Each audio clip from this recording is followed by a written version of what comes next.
Indian River Connections brings you the first source you can watch for truth on board decisions in Indian River County. The Board Report, where taxpayers and policymakers intersect.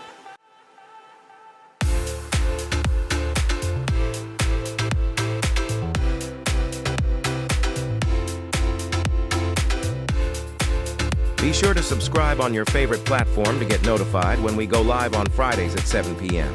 Visit IndianRiverConnections.com for more.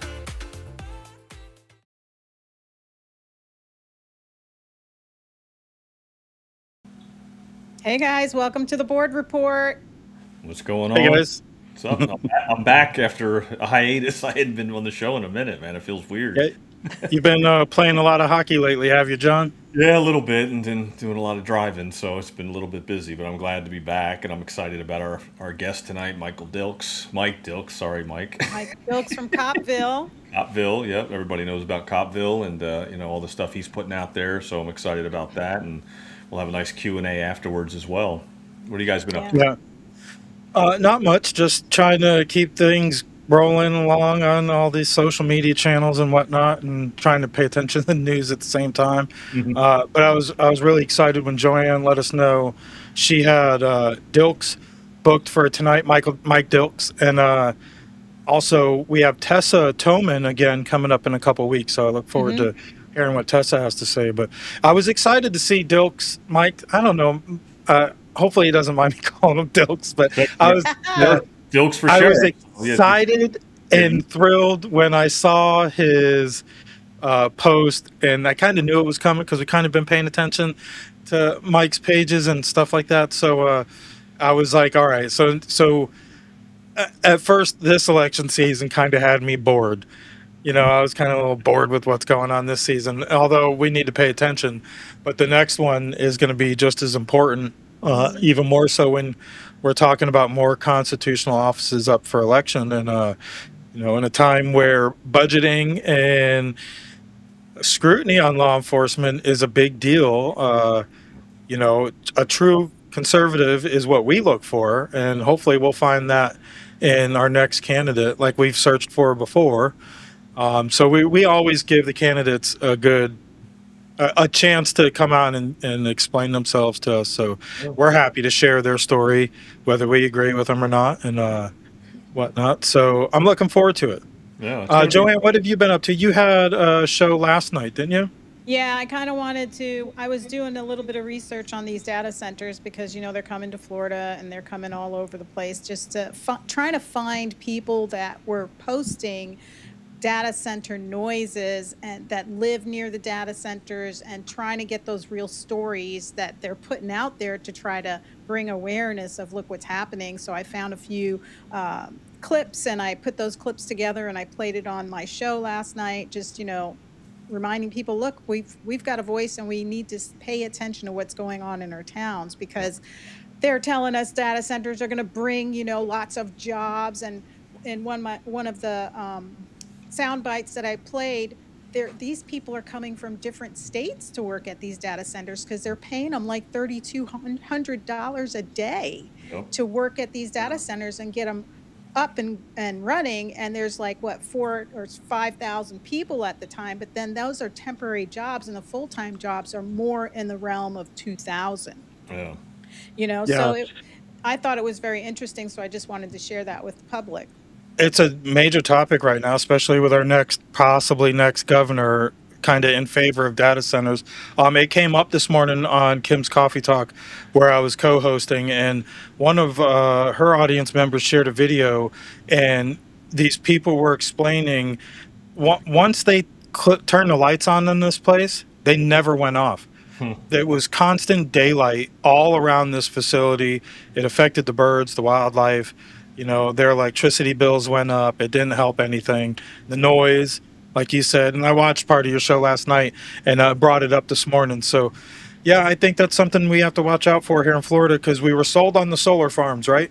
Yeah. Now we find out they're heating the ground underneath it, killing wildlife. And now we're supposed to get sold on these data farms that are supposed to keep us ahead of the curve when it comes to China and the AI. So it'll be interesting. Very interesting, I thought it was very interesting to find some of the sounds that it makes. I mean, it's crazy the sound that comes out of those data centers, Yeah. and you can hear it for miles. One news clip that I showed, a person was talking about living 5 miles away from the data center, and they could still hear that constant humming.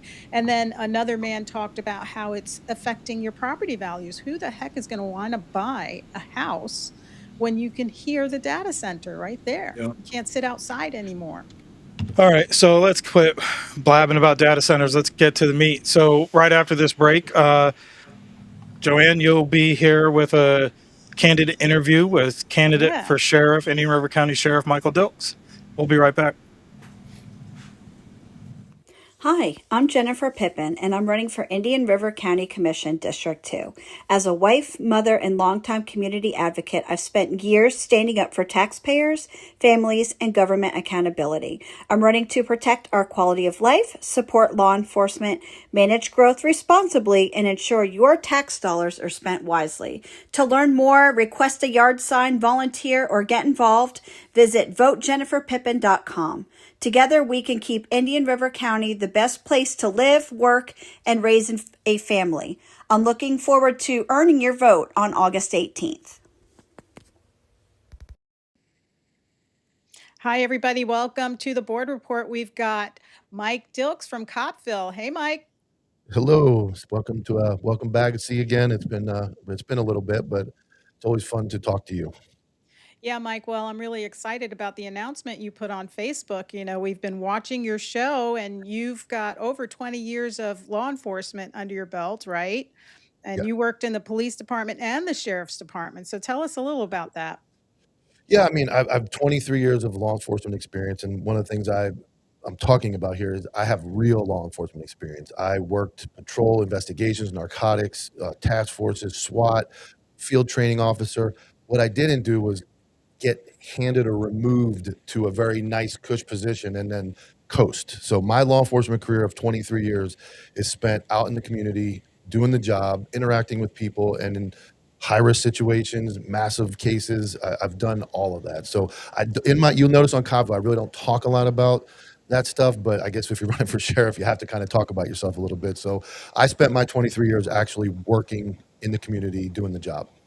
I think the advantage that we have here with you being a candidate is that you have been in different positions in the law enforcement field. So you kind of know all these little departments and areas that are really important and how the guys work.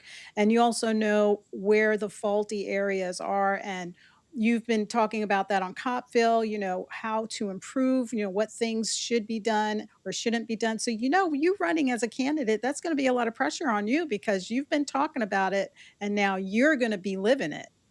Yeah, I mean, and pressure, I enjoy pressure. If you notice all the things I just rattled off, none of them had to do with like easy jobs. All those jobs I rattled off are hard. I've enjoyed being in the fire and working, and that's something you have to do. And I look at this agency. This is why I think it's a unique position. I keep saying if you go to like Orange County Sheriff's Office, Palm Beach County Sheriff's Office, billion-dollar budgets, it's huge. You might work with somebody 10 years and not even know who they are. Here in Indian River County, we have a very good small community. Everybody kind of knows everybody. We have a lot of small businesses, and that also leads to the sheriff's office where it's not out of the question to have contact with everybody and know the people on patrol and know your community. I think the current sheriff is treating it like a massive position where he's some elitist or he's some big figure when really you're the top guy. You can get out on patrol. You can walk into businesses. You should be out in the community at this level here. And that's what I plan on doing is being very engaged, very involved with the administration, the deputies, and the community. So, Mike, what was that specific moment that convinced you to run against Sheriff Flowers? Obviously, and I want to make this very clear because people are going to say that I left and I was disgruntled. I'm not disgruntled. I'm disappointed. I'm disappointed in what I've seen the sheriff's office become. I'm disappointed at a man standing at a podium, smashing the podium, yelling at 5 county commissioners that it's their fault that his budget is the way it is. And when I started to see that happen, I thought he wasn't capable of this position because I've worked with him and he had a very easy ride to that position. We all know he was courted and he was put there by Sheriff Lohr. And I don't know the Sheriff Lohr feels the same way about that, but I'll let him answer those questions if he ever decides to. But I know what it's like to be in the fight of law enforcement for my whole career. When I saw somebody that kind of blamed everybody else for his mistakes. One of my biggest platforms and one of the first things I did was talk about all the things that I've made mistakes on throughout my life. Let's get them out there now. Let's talk about them. Here they are, because I'm a human being. But when you're in charge of a sheriff's office, you don't have the right to blame 5 county commissioners for your budget. You have to look at yourself in the mirror. And when things are going wrong, I'm responsible if I'm the sheriff for those things going wrong. So you have to correct it yourself. So, what problems do you think you'll be solving by becoming the sheriff of Indian River County? I think, like I said, there's just a disconnect within the command staff. Huge problem I see is a disconnect in command staff and the deputies. We are a small enough agency that the command staff seems to have forgotten that they're cops too. So if we get a command staff in place that knows the job, knows what the deputies are struggling with, knows what's going on out on the streets, it's an easier relay of information back and forth throughout the ranks. What that creates is a better deputy for the community, which is the most important. The community, they have to have well-trained, uh, mentally ready officers with good mental health and across the board, ready to respond to those calls. Because when you call 911, it's the worst day of your life. We all know it. That's the day you're calling. You ask God for help, and you call the police for help on your worst day. We need across the board, we need connections within the agency. It's so disconnected right now. You got to remember, I worked there 23 years. I get the information from real people that work there. People in command staff still talk to me. People on the road still talk to me. I get to hear the real problems, and I'm disappointed. I'm disappointed in what it's become. So I believe hands-on. Stop going to conferences in Tallahassee so much. Stop going to Orlando and upgrading hotel rooms. Stop going all over and pretending to be the sheriff, and just be the sheriff of your community. Hmm. Well, Mike, in your videos, you talk about transparency and Mhm. accountability. So, how would you improve the transparency with the public? You have to let the public have a voice. You can't hide and turn all the comments off, never do anything live, never interact. Everything he does is pre-recorded. If you notice me, I'm online all the time, just like now. This is me. You're going to get this from me as the sheriff, weekly, daily, whatever it needs to be. But you have to let the public talk to you even when it's not pretty. You have to be able to take criticism even when it's not pretty. Here's the easiest key to that. You do not surround yourself with people who are going to tell you everything's great. You surround yourself with the best people for those positions that will tell you, hey, Sheriff, this is not going very well. We need to fix this. So that's the transparency, and the accountability is, I don't need all those other fancy words. All these campaigns run all the professionalism, all these things. If you are accountable and you're transparent, those other things are going to follow suit. So that's where I believe the accountability is. I'm responsible for the sheriff's office. The budget's not the county commission's fault. It's my fault if it's wrong. I'm responsible for what my deputies are doing, how they're trained, how they're responding. So you have to be accountable and transparent. The public needs a voice, and it's not. When's the last time you saw this guy in the news or on TV or at a podcast? He's not the sheriff. He's not the president. He doesn't have that much to do. He should be engaged. He should be interacting. Everything's pre-recorded. Everything's on his terms, and I think that's wrong. When you're the top guy, your responsibility is the people, and you should be engaging with them. A lot of people have the perception that, and it's probably true, that law enforcement has a code amongst themselves. One of the biggest codes that I've seen people discussing on social media is what happens when management has to deal with a allegations of misconduct from an officer in an agency, and what should happen when deputies violate the public trust. Well, and that's very important, right? And that's transparency. Now, we got to remember, policing is not pretty. There are some parts of this job that the words that come out of mouths aren't pretty. Sometimes the use of forces aren't pretty.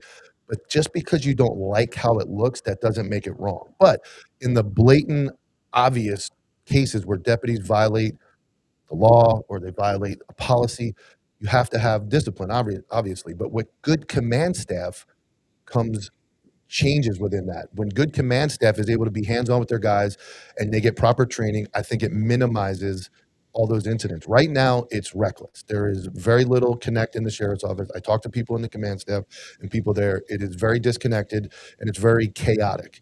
So you have to rein that back in and be very hands-on. So the public deserves good officers. The First Amendment is important. The Second Amendment is important. The Fourth Amendment, they're all important. But you have to have the ability and the freedom of speech. And you also have to have the Fourth Amendment, which is not violating people's rights. And if they're well trained and they're taught well, those things go hand in hand. So that's what I believe you're seeing is just a lot of disconnect. But you have to discipline officers. You have to, but you also have to stand up for them and go, public, okay, somebody said the F word. Is it great? No. Is it the end of the world? No, also. There's always a time and place for things to be said and said in a certain way to control situations. So you can't hide behind the fact that we can't ever do anything that looks bad. But as long as it's legal, you have to let officers do it, but you have to discipline them as well. So, Mike, as in all your years of law enforcement, you said 23 years. Do the chiefs or sheriffs, do they focus on making sure that their law enforcement understands the Constitution and that they are how they protect the people's constitutional rights? Do they discuss that or follow that up or make sure they're trained well in that area? No, I don't believe it's enough. I believe case law is very important. The Constitution is very important. There's no training on that I'm aware of because I worked there for 23 years, and they expect you to know these things, right? You Mhm. should know the Constitution. You should know when you can legally detain somebody. You should know when freedom of speech, when you can record inside the property appraiser's office or the tax collector's office, completely legal activity. Now you can carry a gun in public. You can be open carry. So those things are very important, but they're not relayed. What happens is, as a police officer, you should study those yourself. You should be very well versed on the Constitution, but your agency should also set you up for success, which is to make sure you're up on current case law, like a huge thing. I know that it never happened. There should have been a whole day of training or days of training on the new open carry law, when to interact, how to interact. Those things are important to relay, but no, I don't think it's enough. There's enough um, training on the actual Constitution, which is the most important thing we all swore to. Is not, we didn't swear to a sheriff, we didn't swear to anything else. We swore to the Constitution that we're going to uphold the most important document in the history of the United States. So should we be very trained on that? Yes. And it doesn't happen. What they do is they let the cops go make mistakes and they don't train them. And then when they make a mistake, it goes back to your last question. We discipline them. Well, I understand we have a responsibility as police. We should be well versed, but the agency should make sure the Constitution, current case law, those things are very, very important to officers, and I don't think they're trained enough on it. So, like, I'm picturing law enforcement, and the agency. There's a lot of moving parts. Mhm. How do you get all those people to sit down and do training? I know that they always take the time to do their training with firearms, but Mhm. the book training, the training we're talking about here, constitutional, remind them of the oath that you take. I know I was listening to it was either your show or it was in somebody else's show where they said, I read the oath when I got hired and I never looked at it again. And I think that Mhm. that was an important statement that I Yep. that hit me hard because I was like, you know what? That's true. Like if you're always arresting people, you're always trying to de-escalate, you're not thinking Mhm. about that oath anymore. And do you Mhm. forget it? So that's where my question came from. Yeah, so yes, it's very important to remember the oath, and that goes so gun firearms is fun, right? Bang, bang, bang, bing, bing, bing, we're hitting targets, it's cool, right? Even defensive tactics is cool, like we for most people, if you like the physical fitness, which is another huge part of my platform, but what can get boring? You're right, book stuff can get boring, but if here's the thing, you with quality field training officers and making sure that field training officers don't have a year on the job or 2 years on the job, we kind of lost that gap where my field training officers, when I started back 20 years ago, had been on the job 10, 8, 12 years. We kind of shrunk that gap. So it's not as cool to learn those things, but it's very important. One of my favorite people to watch is Sean Paul Reyes, Long Island Auditors. And a lot of cops don't like him. I think he's great because he gives you free training on YouTube every day about illegal police contacts and illegal detentions and how to deal with and what the Constitution is. So it's right there in front of you. It's very simple. And what is your job? You are a police officer. Your job is to know those things. So it's part of the responsibility of the officer. But yes, field training and agency training is very simple to get in a room and go, hey, these are the new current case laws on this, this, and this. Make sure we know these. Hey, this is how we deal with trespassers. Hey, this is a new law on open carry. Learn it, make sure, because the last thing you want to do is end up sued or in prison. So field training officers should be well versed in this, and the agency has plenty of time to do quarterly training on all these topics. Now, I do think their training unit is understaffed because it's very top heavy as far as lieutenants and sergeants, and not very heavy in actual deputies. Some of those positions could be easily filled if you cut like a bodyguard from the payroll. You get rid of a bodyguard, you can do 2 more deputies or 3 more deputies. There's ways to save money instantly to fund other positions like training, which I think is huge, huge for law enforcement, and you could fund more deputies to give that a bigger unit. So training and field training officers is where I would put that burden of making sure the Constitution is followed. Yeah, so Mike, I moved here in 2004 and I loved this town. I still love it so much. But it's changed a lot and we've got drug trafficking going on. It's increased and fentanyl and how do you think it's being handled now and what would you change if you were sheriff? So I'm a little disconnected from that, but I remember how it was. Here's the thing. We got, for some reason, politics got involved. We used to have a multi-agency criminal enforcement unit, which was all the agencies working together, and it created a larger drug unit. I would immediately push for something like that to come back. Bury the pride of like the city versus the county versus Fellsmere versus Sebastian. We're all here together to do the same job. You could immediately reform a multi-agency task force, and that would immediately add more people working on the same page of things, and then increase that enforcement. Again, there's a lot of positions that aren't needed at the sheriff's office. I think they just created like an admin lieutenant position that never existed, that didn't need to exist. I think it's more of a re-election position, but they add positions to kind of give their buddies like easy jobs. That's not what this is about. I don't want an easy job. Law enforcement is a hard job, and that requires manning the road patrol level, detective level positions first before a fat command staff, an extra position for that guy, and this guy gets a job in doing this easy job. So I would go right back to a multi-agency criminal enforcement type unit, get everybody on the same page, increase the members of the drug unit to a larger position. Drugs was always my favorite thing. I spent 6.5 years in the narcotics unit. That was where I really learned most of my skills with interpersonal and working informants. So easily you could increase those, and then working with federal agencies as well, federal grants, immigration, DA, U.S. Marshals. I know there's some of those task forces, but you have to have the numbers, and you have to stop filling command staff positions and cush positions, and put boots on the ground in those other positions. So, Mike, let's take a pause here. We'll do a short break and then we'll come back with our panel because I know everybody just wants to meet you and ask you their own questions. All right. So let's take a break. Yep. All right.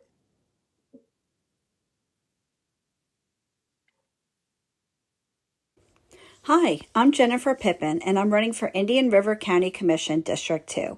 As a wife, mother, and longtime community advocate, I've spent years standing up for taxpayers, families, and government accountability. I'm running to protect our quality of life, support law enforcement, manage growth responsibly, and ensure your tax dollars are spent wisely. To learn more, request a yard sign, volunteer, or get involved, visit votejenniferpippin.com.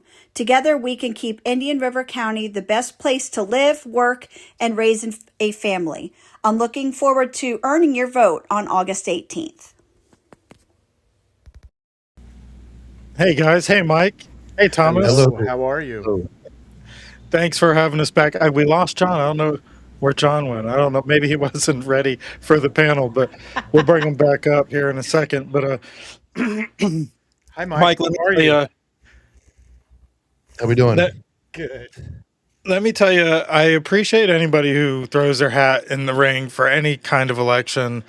I know the sheriff's position is a little different, but even for the other local elected positions, it doesn't really pay that good. And the shit you got to go through to get there, maybe it just doesn't seem worth it to me. But John's back. Let's bring John in there.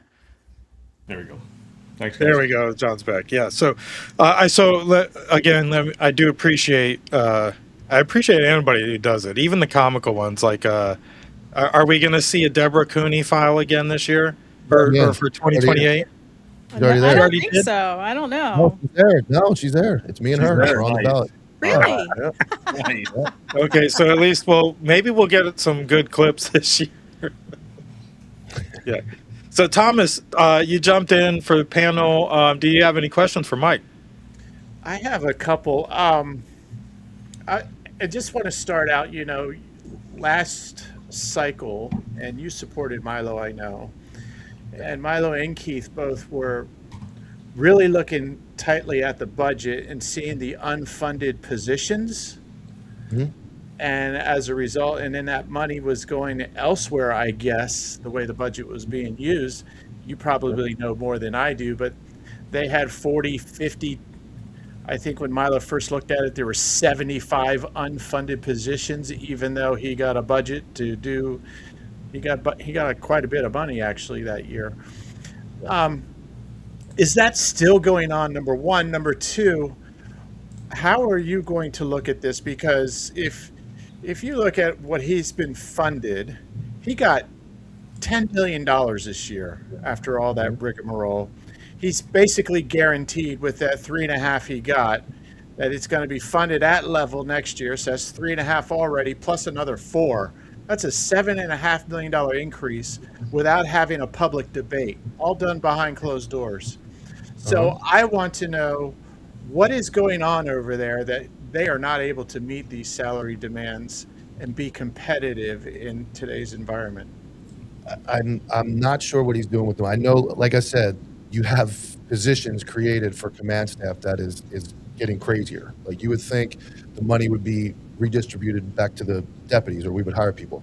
Here's one thing I can tell you about what I'm going to bring is, people will laugh about the social media, the Cobbville and all that stuff, but it has created an environment where I know if I win, people are going to want to move from around the country to come here and fill those positions. If we can't get them filled locally because they're going other places, I know people would want to come work for me, and I'm not exaggerating. I know for a fact. And you can't, it might be a little tough for the new guy taking over because he is doing something crazy with his money. I don't know how you get funded for 45, 50, 60 positions year after year and you don't fill them. I don't understand. But there should be something to be said if there's not people knocking on your door. Law enforcement right now is a different environment. When I started 20 years ago, guys got hired and that was it. They stayed at that agency, they never left. Guys now hop around to find the best deal. And this agency, this location is ideal. This is a great community. These are great people in this community. And overall, there are great deputies within that sheriff's office. It just got out of hand these last 5-6 years with spending and not filling those positions. He's the only one to blame for not raising the deputies' pay. Again, how do you bang on a podium and yell at a county commission because Can your I pay is interrupt so for low? a second? Sure, absolutely. Hey, because part of that whole pitch that last budget cycle was he had literally gone to the union and they had negotiated a deal and he had to get his money and he got it. And so are you telling me right now that the way you understand things that those positions aren't entirely funded yet? No, they're not filled. But he's Filled, spending the okay. money. He's not. If I Were the always pay said increase is done though? yes, if everybody showed up tomorrow to fill that agency with all the positions that are open, he wouldn't be able to fund it. There's no way. He's spending that money other places, and that's what we have to get to the bottom of. And I'm telling you that the budget's still not right. I know I have inside information that even after this deal, there's been 5 or 6 revisions that they can't even get it right through the county commission because they're not doing it properly. I'm not here to be mean to people. I'm not here to, I'm just going to come in and fire people. That's not what I'm running on. But we have to have the basics, like the budget being sent over to the county commission correct, not the 5th or 6th time. I'm telling you, he's spending the money elsewhere, and it's time to open those books and look through them. He didn't want to go. He caved. He didn't want Doge coming in. He didn't want the lawsuit to go through. He didn't want anybody looking at those books. He waved the flag because he was out of money, and he went to back to the county commission and said, "Okay, I'm done."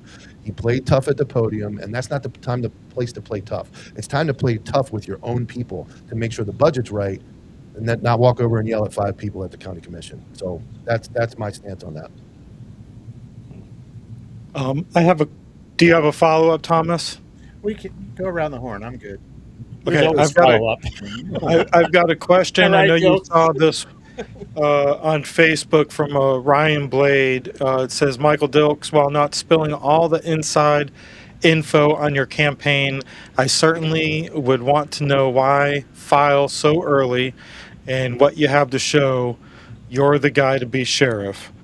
He goes on to say there's an establishment cohort that has a lot of pull in the area. I'm curious to see how you'll reach that critical segment of the community for the August 2028 Republican primary. That was a good Okay, question, so Ryan. It is. I got in It's not early. wrong either. If you guys don't realize, Del Toro got in that election 3 years before the election. Del Toro got in 2021 and then went 3 years. Here's why. It's important for people to get to know me that don't know me and get to hear me talk. So if I come in late, I'm kind of like the late guy coming in. I get in early, and I plan on doing this for 2 years. I'm going to be knocking on doors. I'm going to be talking to people. I already have a social media presence. I'm online already. This is what you're going to get is transparency. By the end of this 2 years, you're going to be sick of looking at me and going, vote for him. He's already talked about everything that needs to be talked The about. job He's already. clearly where his positions are. There's no secrets. At some point, when I get closer, I will have a command staff, and I think it's important so people know who's coming in. We'll get to that point in the campaign when I say this is who I'm going to bring in as my top people. I think it's important for the public to know that this isn't your typical politician run. I'm not here to be a politician. I'm here to be the top constitutional officer in the county, but also be lead by being that guy, and people will want to work for me because I'm not going to be out of town. I'm not going to be doing this and that. I'm going to be right here in the county leading. So financially, you guys are going to get sick of seeing me. Like I said, I have a website. It'll be done by the end of the weekend. It's going to look great. It's going to be able to start taking donations. I plan on starting the petitions early too. I'm not going to be that guy that waits till the last minute to do anything. And I want people to see that. So I could hide for a year and a half, come in with 6 months, 8 months left and take a run at it. Or I can go, I'm that committed to being your sheriff and making sure you guys know everything about me, that I'm willing to come in 2 years, file for 2 years, do all the reporting for 2 years so that there's no questions of who I am by the time that we get to the polls in August of 2028. Yeah, some people don't want to come in early because it's a money issue, and they're always talking about, well, when people look at your account, you don't have enough money. But I think coming in early kind of opens the door to more people having an opportunity to reach out to you, because there's a lot of working class people out there, and the clubs that do bring you in to talk are usually doing it either for luncheons when most of the working class is at work, or they're doing it in the middle of the week when they're having to go to their kids, places. So to do it on these social media platforms and then door knocking and then trying to set up other arrangements besides the clubs that will invite you is gonna give the community a better chance of reaching out and meeting you. I agree. And here's the good news. I'm retired. I'm done. Like, I don't care what anybody says, he got fired, he got left. No, I retired. I left. I'm done. I don't work. This is going to be my job. I have my social media stuff. I'm online here and there, but my focus is this, making sure people understand that there is a candidate for sheriff that they should vote for. And that doesn't take 6 months. I think that takes 2 years to people to go, okay, he started out strong. He went on a couple podcasts. When everybody sees me still hustling a year from now and doing this and making sure and keeping up on the budget and watching what this guy's doing. And this isn't a hate campaign. I know in Cobbville I'm a little rough and I point out some stuff, but it's time that gives me also time to stop focusing on what he's done. I am very polite. It gives me time to stop focusing on that and say, this is why me, not why not him. I don't want to sell you on why not him. You guys, I think he's already shown you. If you haven't seen it, then you're just gonna have to keep watching. I want to show you why me, and that's going to show you 2 hard years of work. The Constitution's important, the deputies are important, training's important, all these things that are important, and I'm going to be the example of that. I keep myself in top physical fitness shape. I train. I'm up on the Constitution. I'm up on case law. I don't have to be. I'm retired. I don't have to do that, but I want to do that for this community. So, Mike, you and other sheriffs have to face this ugly law, the red flag laws. What's your opinion on that? You have to follow the law. That's the bottom line. And you dance around that stuff, and the easiest way is just comply and do what's right. But what does that mean? that what does that mean? Comply. You have to follow the law. Are you talking about people, or are you talking about sheriffs and deputies? No, it starts with the top. The deputies have to listen. When I say I'm the top guy, I can't go do things that I wouldn't expect my deputies to do, right? I can't behave in a way that I wouldn't expect my deputies to behave. Again, I'm not going to go beating a dead horse, but somebody hasn't done that, I believe. Somebody hasn't followed the laws, and he created a policy that says you have to support him. I'm telling you, there's a policy that they put on the books that says you can't talk bad about him. You can't.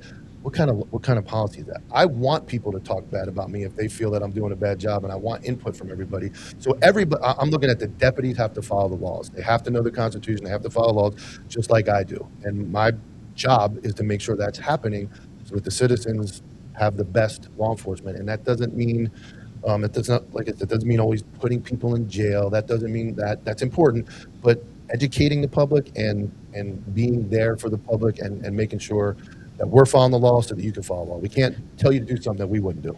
So you're saying the red flag law is a law? I'll pass on that one.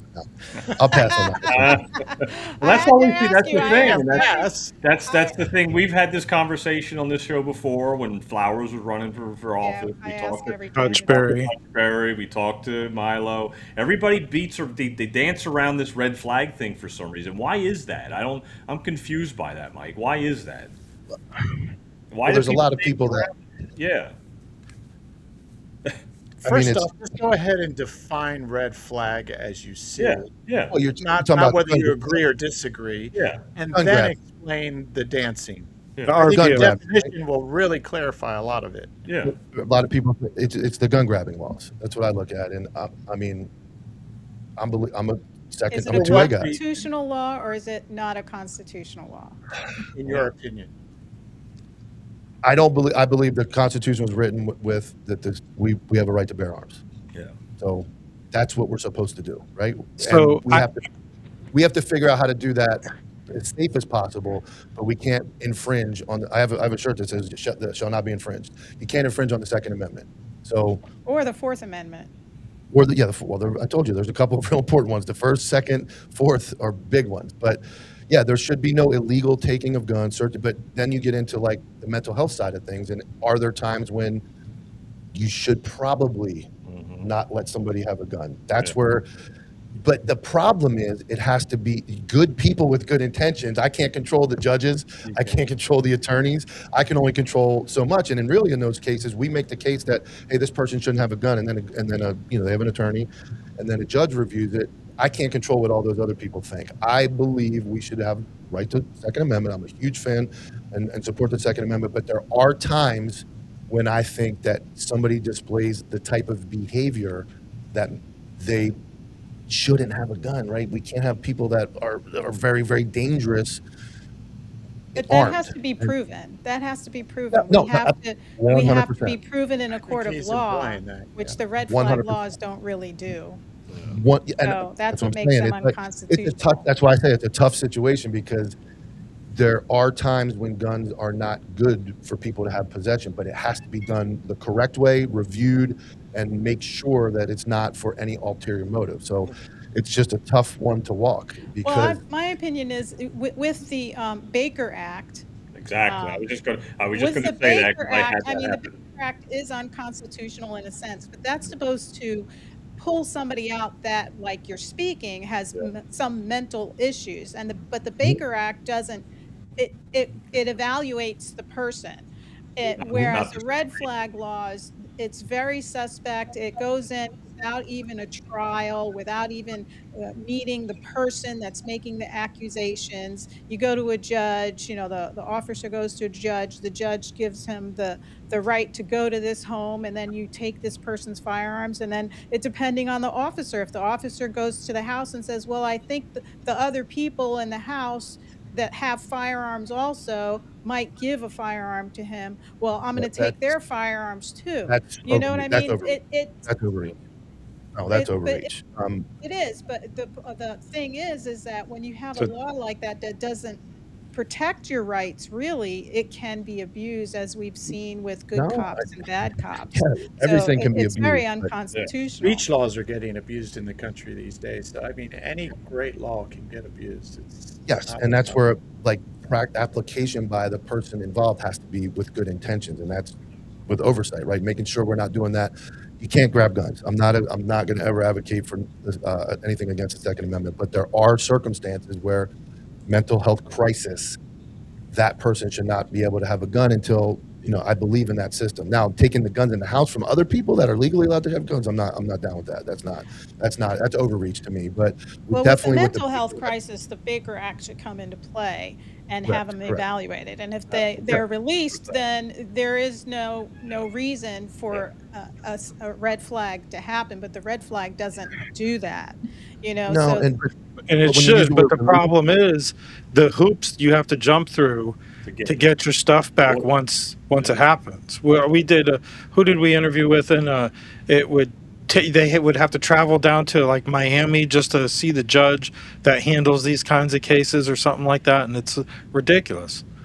Yeah. Yeah, so like with I a constitutional officer, I would, and I'll be honest, I would expect a constitutional officer to do whatever they can to not use a red flag law, to go well, around it in other ways, do the Baker Act. I think people don't use the Baker Act as often anymore now that they have the red flag law.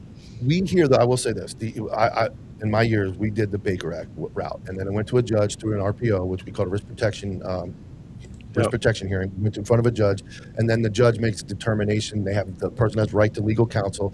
That to me is a fair system for evaluation. And again, that means the judge is doesn't have an ulterior motive. But when that system is applied correctly, I believe that system is working. And that's a local thing. That's here locally with our local judges. Nobody's got to drive anywhere out. So I'm okay with that. Anything outside that, yes, does become. You start making people jump through hoops to get their firearms back if they're not. Well, Supposed and to the, be. Yeah, I'm of the belief to where the sheriff's the constitutional elected. If he's willing to own up to that, then it should stay local with the sheriff. Maybe the sheriff should have that decision to whether that gun stays local or goes home with the person or not. And then he's held accountable more so than these judges you only hear a name every couple years, maybe. right, No, I agree. and then with the RPO, the other thing I don't like about it is if you're found, like, Mike was saying, if you're found innocent of all these charges, you still have been put on the RPO. So that RPO, after a year, if the judge decides, oh, well, I heard there was a domestic thing, which has nothing to do with firearms or anything, they can reinitiate the RPO.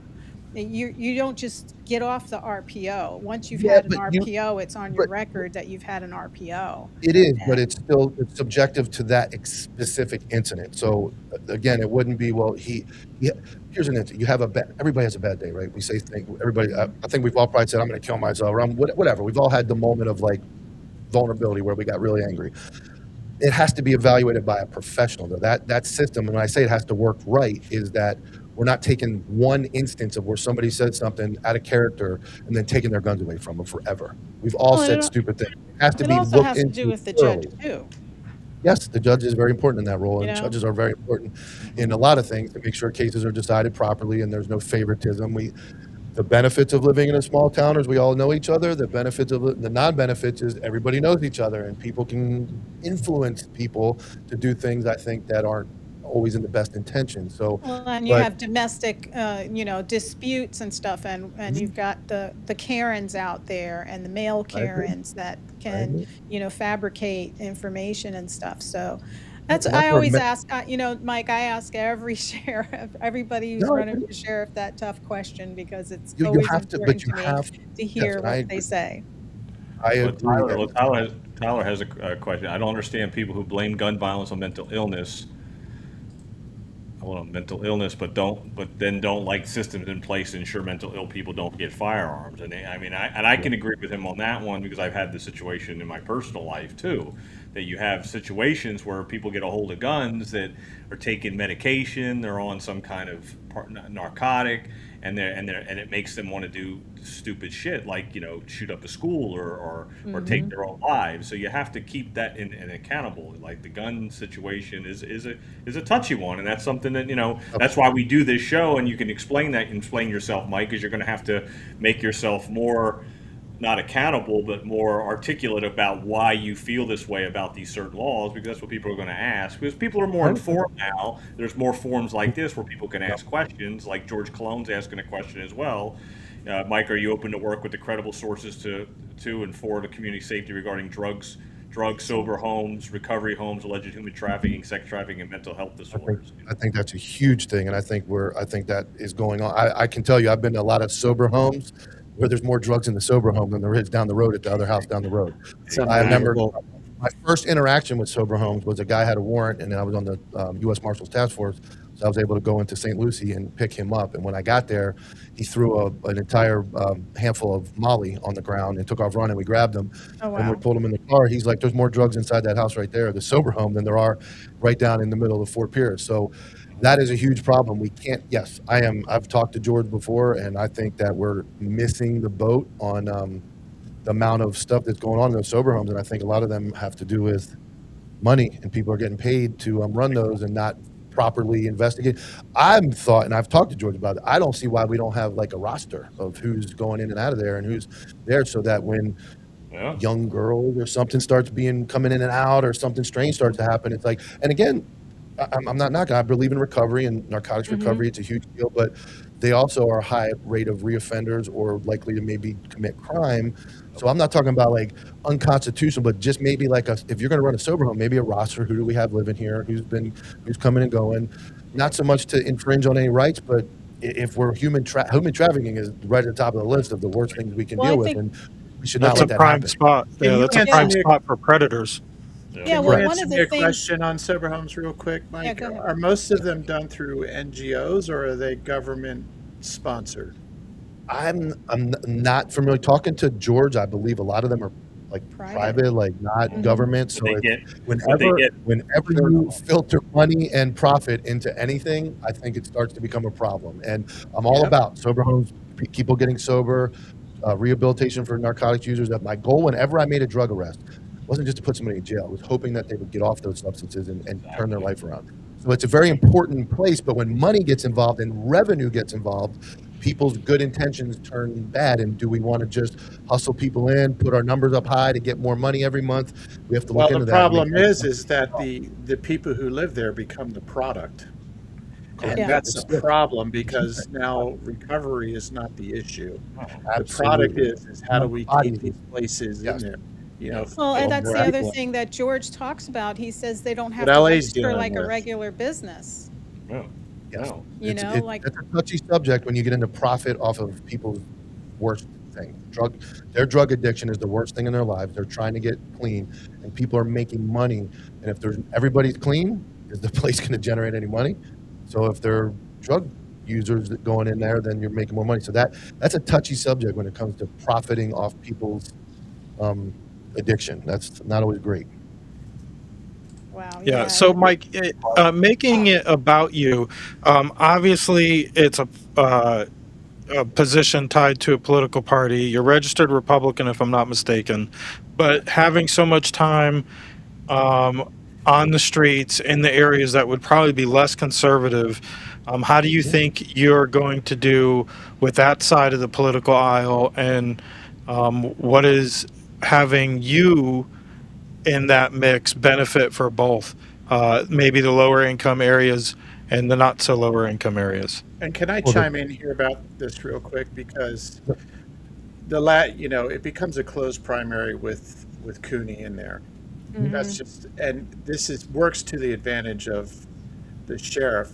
The sheriff, with his victory in the primary last year or 2 years ago, got more votes than got less votes than the loser in a school board race by about 4,000 or 5,000.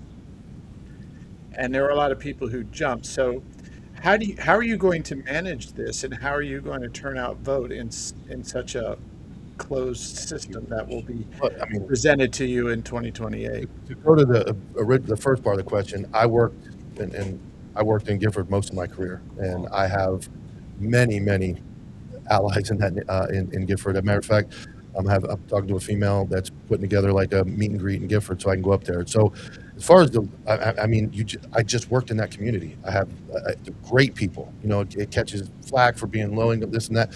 Great people. I loved working Gifford. I spent most of my career there. So I would encourage, when I start going to these up there, I'm going to have to encourage people to maybe go change their party affiliation. They're registered Democrat. Explain that system very thoroughly, that, hey, if you want to vote for me, you know I worked up here my whole career. We have a great relationship with this community.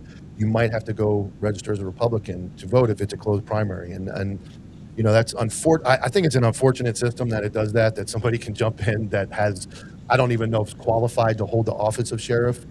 But I suspect, because I do think I would outperform him million miles up there, he would put somebody else in the race if she got out. I don't think he wants an open. Sometimes I think 11. No way. I'm telling you, and I'll show you. You go, just keep an eye on social media. You'll see the pictures. You'll see the people. I have a huge presence in Gifford, and I'm very, very well liked and well respected up there. And as I respect that neighborhood and everyone up there. You know, I often wonder if Milo lost the last race because he had a voter group that needed to switch their party to vote for him. You know, There's a lot of that's one way of looking at it. I think the 3-person race is tough. I mean, as we know, they outvoted the sheriff 2-1. I mean, 2 people beat the sheriff convincingly. So when he takes the sheriff says, "I won," I mean, did you really win when you got half the votes of the other 2 guys? You won, like right at I can say to you this because I did an analysis on that. The sheriff won by 1,200 votes. There were 1,200 Democrats who jumped ship to vote for him. Yeah. Well, Oh, wow. If those don't jump, I have a feeling you probably have a different sheriff with under 10,000 votes. Yeah. And I didn't see And any you do, candidates actually. up there.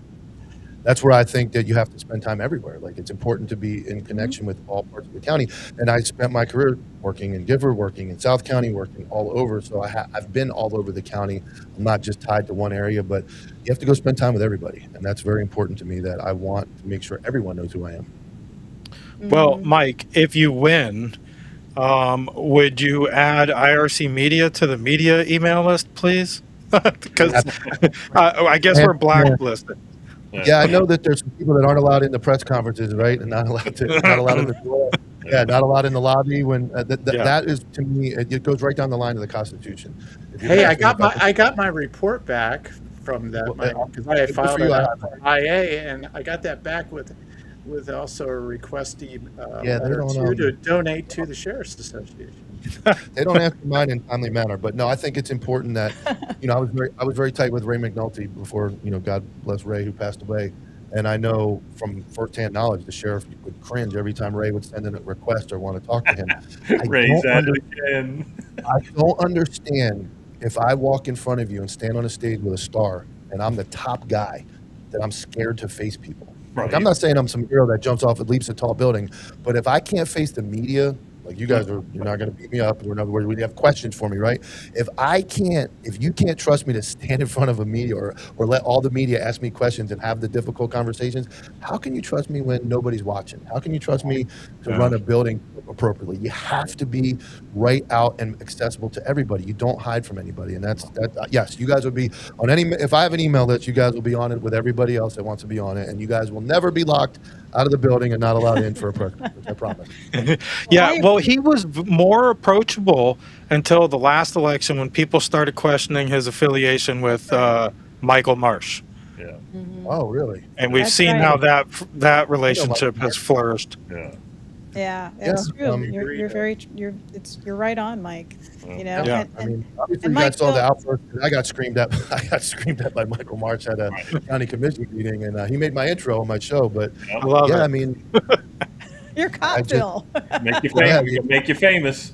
and what's funny is, He called you cop something? What did he call he you? said, The cop feels in Coffill's in the house. I have to keep my I had to composure. compose myself. I talked to a guy who ran for sheriff of Cook County, and he said you couldn't pay for a better media ad than his generic rant at the podium. No. But I mean, I would face Michael Marsh. I'd happily have Michael Marsh on if he wants to talk about anything that's going on in the community. I'll talk to anybody, and I think that showed that side of them, that whole affiliation, that they're kind of bullyish, right? Like, I walked in, I did not say a word. I knew there was going to be tension. That was the first time I had been around the sheriff and most of the people that I worked with after making some of those episodes about them. So I walked in with that, like, I'm the bad guy walking in. They're not going to be happy to see me. With that, I went and sat quietly.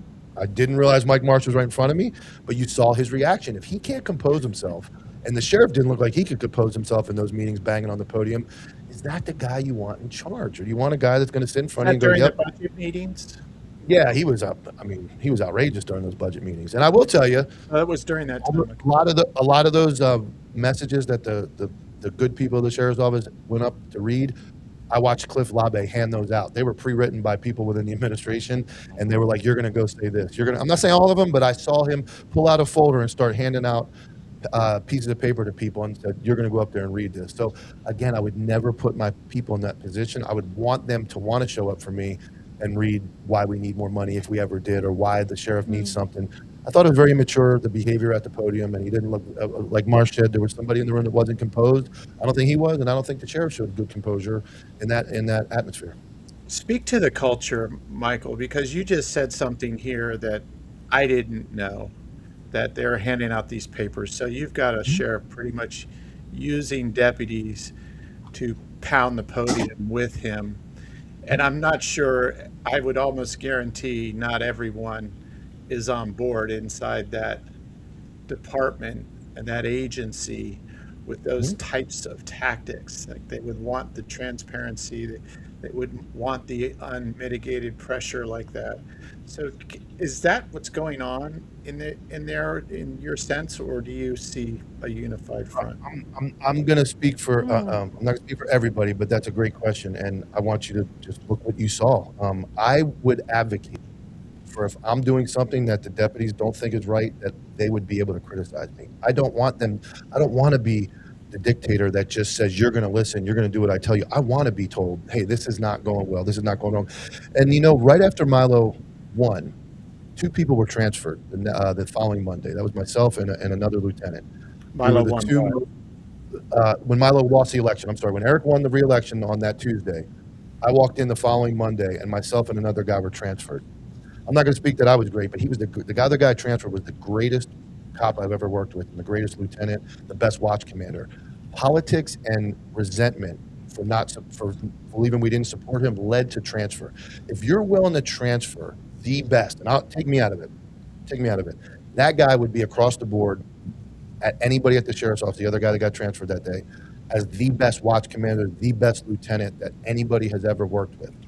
You moved him to a dead position to get rid of him out of spite and out of anger. That, to me, shows the entire character of that building. You don't move the best person for a job because you don't like them. What I've said yesterday Wednesday when I announced, I want the best people around me. I can walk in and go, "I don't like this guy because he's a Yankees fan. I don't like this guy because he's whatever. I don't like this guy for whatever reason, but he is the best guy for the job." So I would advocate for deputies to be able to speak out against me. If you want to wear, I said this the other day, I was joking, but if you want to wear a shirt that says, "I hate Dilks" at 5:01 p.m. every day when you get off work, and post it. I will never be mad at you for challenging me or being angry with what I'm doing. My goal would be, how do I get this guy to jump on the team? Because I want to create a good team and a good atmosphere. So criticism is the best thing, and that goes with transparency and accountability. You have to take criticism and not behind a desk. So, Hey man, culture is bad. I think we challenged you today. We got this one question here. I don't know if you're familiar with this here. This Nazaro is associated with the youth camp in Inner County, runs. His cousin Carlos Tullo is the Epstein house manager and was listed on the last will and testament. He is seen tagging IRC SO youth camps. How does Dilks want to handle that? June 9th, Leslie Croft has testified in front of Congress. Do you know anything about this? That's like asking me how I would investigate a crime I don't know about. Like, I would obviously, if there's any validity to that claim, we would look into it. I know there's a young lady named Mink that's been online. She actually did my tattoo. She's been talking a lot about human trafficking and things, and she can't get an answer from the sheriff's office. That's definitely not the way to handle it. So if I got that brought to my attention, that there's human trafficking or anything like that, we have to go and investigate that immediately. So I would definitely. Darla, I hate to cut you off. Darla, if you have any kind of information you want to share with us, you can send it to info@ircmedia.net, and I'm sure Mike would give his email out to get any kind of information for you. It's very simple. I got a question, guys. Dilks4sheriff@gmail.com. If you want to talk to me, it's Dilks4sheriff@gmail.com. Okay. Guys, I got a jet, so I appreciate Thanks, it. Thomas. Michael, good Hey. luck to you in the campaign. 2.5 years, you'll be allowed back in the sheriff's office, I promise. I'm looking forward to it. Right. Thanks, Thomas. Well, Have a good night. Kiddo said that IRC Media, I'm adding you guys to the Cops and Campers socials. Thank you, Mike, for Cops, True That's Cops. awesome. Joanne, you had another question? I did. I wanted to ask Mike a question, and I got distracted. Lost it. I Dang lost it, Thomas. So if there's no more questions, Mike, how can Oh, I people know what I follow you? wanted to Okay, ask, Mike. go ahead. So, Mike, I really wanted to know about the sheriff's department and the police stations, in Fellsmere and in Vero Beach, the communication, they're on different programs. So, how would you be able to bring those together? Because I think it's really important for those two to be together. It's so important. I'm glad you asked that because what the sheriff I will give credit where credit's due. The real time crime center that the sheriff brought in, it's a good thing he did. It's state of the art screen sharing data. The problem is having worked in there and then when I left, when he transferred me out to the jail, he never replaced that detective's position in the real crime center. So it needs to operate with the detective. But the importance of that is data sharing. The reason those are created, real time crime center, is real time.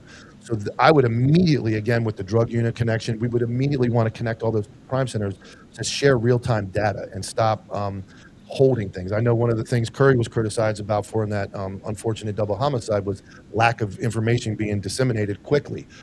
If we're sharing information, we're sharing data, we're all on the same page, that can get out immediately to the entire community because I believe the Sheriff's Office Crime Center would be the hub. They are the best. I've worked with them. They're very good people, very good. Their abilities are very good and their technology is very good. So we got to get away from this holding the ball close or not sharing information. We got to reach out to Felsmere, Sebastian, Vero, and connect again because for some reason, the politics and all of this stuff has gone so far the wrong way. There's no reason to have animosity. We're all there to do the same job. We're all cops. We all are trying to protect the community. So I would immediately extend my hand and say, let's get together, connect these crime centers, get all the data being shared with each other, and that all that does is benefit the community. So, do you think Jesse Ellis would have been found sooner if they had all been really close knit, like you're talking about? Oh, yeah. I mean, fire department stopped them swimming, right? There's a guy swimming in, fully clothed, quarter mile out. Seems strange, but again, when you're not sure what you're looking for, and firemen aren't police. Right. I'm not knocking the fire department. I love the fire department. Great, But they great should people have here. the scanner channel on too, that's for sure. Why don't we have, and I will tell you that somebody I know created a channel for all that stuff and it's not being used. There is a central channel that should be able to push to all the agencies where we can quickly go. We're all on the same page, fire, EMS, Vero, Felsmere, Sebastian. There should be and there is, it's available to quickly push to another channel and go, let's all get on board. This isn't, I jokingly called something a barking cat, and that's actually something I joked about as a joke, barking cat calls. But it isn't a barking cat call. This is two people were murdered. We have a murderer on the loose, and in a domestic situation, that's a very volatile person who has just done something that they know is forever. They're hot-headed. The whole community was in danger. To say it was an isolated incident and That's how I felt. I just killed two people. He is at his, and obviously he committed suicide. We found out, unfortunately, for everybody, this is just a tragedy. But you have a person who just killed his wife and whoever, I don't know the background of it, but killed two people. They are the most volatile, unhinged person in our community running loose. Yes, we have to be able to immediately get that information. We have ability to send pictures. This isn't 1990. I know. Email. We're way past email. We have phones. We have group chats. Immediately, cameras everywhere. There's cameras everywhere. How do you feel about those? How do you feel about so many flock cameras everywhere, Mike? I don't mind the flock cameras if they're not, the truth that's coming out is that they're overreaching and they're infringing on our cell phones and they're data collecting our faces, then that's wrong.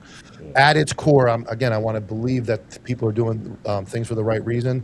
If your kid goes missing, I assure you, you're going to wish there was 1,000 more flock cameras. You're never going to say, I wish there were less.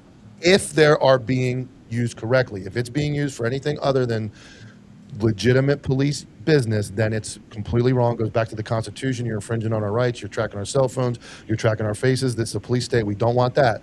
But if your kid goes missing, I assure you, we want flock cameras.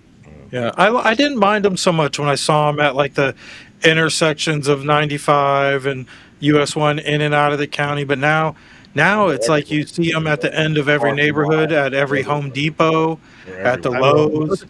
Those are private. Lowe's and Home Depot own those. The ones in the parking lots are owned. But I will tell you, if we have a blank intersection like 8th Street and US 1 or 12th Street and US, and that you lose a car and you're like, God, I wish there was more flock cameras there. You're gonna, especially if it's a super critical incident, missing elderly, I get missing it. and dangerous, Yeah, you know, no. you're gonna wish there were more. But that's, again, that is if they're being used for the right reason. If they're being used to track us, that's not the right reason. Yeah, what's scary is some of those videos you see online. I don't know how true they are, but where people are getting access to those cameras without having to be a hacker or anything, Yeah, and that's a problem. not just access to real-time crime center, but people are stalking other people with them, and That's so it's a problem. little That's huge scary that they're out there, yeah, and so many of them. And when we did talk to the sheriff, he gave us a number of the how many the county had, but then he told us how like Point West had their own, Sebastian had their own. So it's definitely concerning that all these could be Yeah. corrupted so easily. Guess who he entrusted to put all those out? I was actually in charge of putting the second wave of those cameras at the intersection. So I had he gave me some leeway to do some things. But yes, if they're being used for the wrong reason, then we got a problem and we should stop. But if they're being used for the right reason and we're keeping up on, not letting them get hacked and not letting people track their girlfriend or their sister or their friend and all that stuff, then they're well needed and I believe in them. But they Well, the can't sheriff overreach. department does work with the FBI. Don't they get some kind of training to, doesn't the FBI like give them some kind of training? I don't. I think we have an FBI guy, but I'm not really big on him. But I know obviously they work with everybody, but I don't know that part of how much they work with the FBI. Yeah. I was So, anyways, we'll let you go, Mike. How can people support you, and how can they find you on all your other channels? Yeah, so the big ones here are Michael Dilks on Facebook, my name. You'll see a picture of my Dilks for Sheriff white and blue logo, at Dilks for Sheriff on Instagram. And then you can Gmail me, dilksforsheriff@gmail.com. And my website should be finished. It's done. I'm just, it's one of those things when you go post. So it's dilksforsheriff.com, Michael Dilks for Sheriff, or Dilks, the number 4 Sheriff. They'll all take you to the website. There'll be links to donate. There'll be all the things I've talked about that are important to me and a way to get in touch with me. I will tell you from running social media pages that are very large and having, you can see I'm jittery, which is sometimes good, sometimes bad, but I will answer every single message. You can cuss me out, call me names. I'll probably say LOL. And if you have a serious question and you want to talk about some topics, I will absolutely give you the time. I believe that the community, again, as a sheriff or somebody running for sheriff, the most important thing is I work for the people and I support the Constitution. So in order to work for the people, I have to listen to the people. All right. Awesome. Well, good luck with that, Thank Yeah. you. Thanks, Mike. We'll let you go. And Joanne, I look forward to this coming election season. So Yeah. we'll keep bringing these candidates to people. I found every candidate we talked to, even multiples in the same races. I like them all. They're willing to talk and connect with other humans, and I can appreciate that. And most of the time, they get my vote. It's the ones who aren't approachable, who aren't willing to answer questions. Mm-hmm. I'm at that point now where half the time the guy I want's not going to win anyway. So I might as well vote my conscience. But I know. So, we didn't get a chance. Did you have anything to add to that before I yeah, do a just to shameless remind, plug? yeah, just to remind everybody that August 8th through the 15th is early voting, and August 18th is the early voting day, is the day for primaries. So get out there and vote and make sure that you're pushing your candidate forward. If you don't vote in the primaries, your candidate just might not make it across the line. Yep, and you heard him. People like Deborah Cooney close primaries for candidates like the sheriff. So same with school board and county commissioner. It just takes one plant on the other side to close a primary, and then it makes it a three-way race on one side. So uh, if you have to, I'm not big on the jumping registrations, but if you have to, you have to. To get the right people in there. But all right, so before everybody going too long, this is on our website, ircmedia.net. You can find our new America 250 commemorative shirt. There's really no IRC Media branding on it. It's just a proud to be an American type shirt. You can see the design on the website. And we're running a sale, 2 for $50. We've got all kinds of sizes for ladies and men. If you need smaller or certain type of shirt, reach out to us. We'll hook you up. We'll make it work. But definitely check out our website, ircmedia.net, and you'll find all of our podcasts like Benford Chronicles, To the Point Podcast, TGI Now, and I've also linked podcasts like The Conservative Blitz, Shattering the Narrative, and a few others too that aren't on board with us, but we do support. So we do appreciate everybody that tuned in tonight and for your comments and questions. And we hope to see you in our next episode.